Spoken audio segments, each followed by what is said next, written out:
महाराष्ट्र लोकांचे मत, लोकांचा विश्वास, आमची बातमी।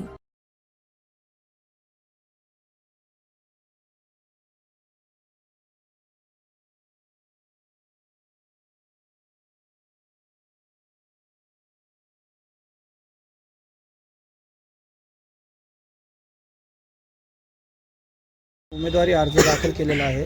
कोणत्या गणातून अर्ज दाखल केला आणि कोणत्या समस्यावरती तुम्ही निवडणूक लढणार आहे? आम्ही आमच्या या गेवराई गणातून क्रमांक 104 या गणातून आज 9 तरुण असा तडफदार उमेदवार दिलेला आहे।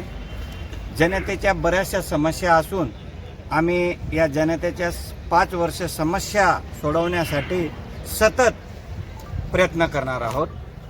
सत्ताधाऱ्यांनी खूप काही गैरउपयोग घेतलेला आहे, पण आमचा असा विचार आहे की आता 9 तरुणांच्या हातामध्ये सत्ता देऊन आपल्या पंचायत समितीच्या गणामध्ये काहीतरी परिवर्तन घडवायचं आहे, नागरिकांना सुविधा द्यायची आहे आणि त्याच्यासाठी आम्ही सतत प्रयत्न करणार आहोत।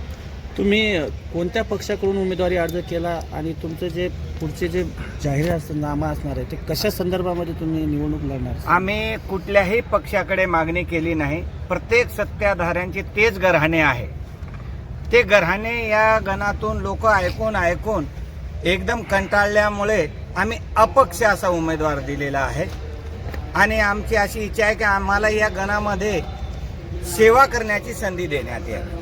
तुमच्या ग्रामीण भागातल्या खूप साऱ्या नागरिकांच्या समस्या आहेत, तुम्ही जर निवडून आलात तर तुम्ही कोणत्या समस्येवरती पहिले हे करणार? आम्ही जर निवडून आलो तर आमच्या गणामध्ये पूर्ण पाणी, रस्ते, drainage line, lights, street lights, road अशा समस्या पूर्ण करणार आहोत। चालेल। रोजगाराच्याही भरपूर समस्या आहेत लोकांकडे, तर त्यावर कसं काम करणार आहात? आम्ही प्रत्येक लोकांची समस्या जाणून घेणार आणि त्याच्या खोलापर्यंत जाऊन आम्ही प्रयत्न करणार त्या समस्या दूर करण्याचे। तुमचं नाव? गावागावात जाऊन आमच्या उमेदवाराचं नाव आहे मनोज संजय राठोड। यांचं वय आहे 23 वर्ष। आता सत्ताधाऱ्यांचे खूप जुने लोक आहेत, जुन्यांना हटवून आपल्याला नवीन लोकांच्या हातामध्ये सत्ता द्यायची आहे।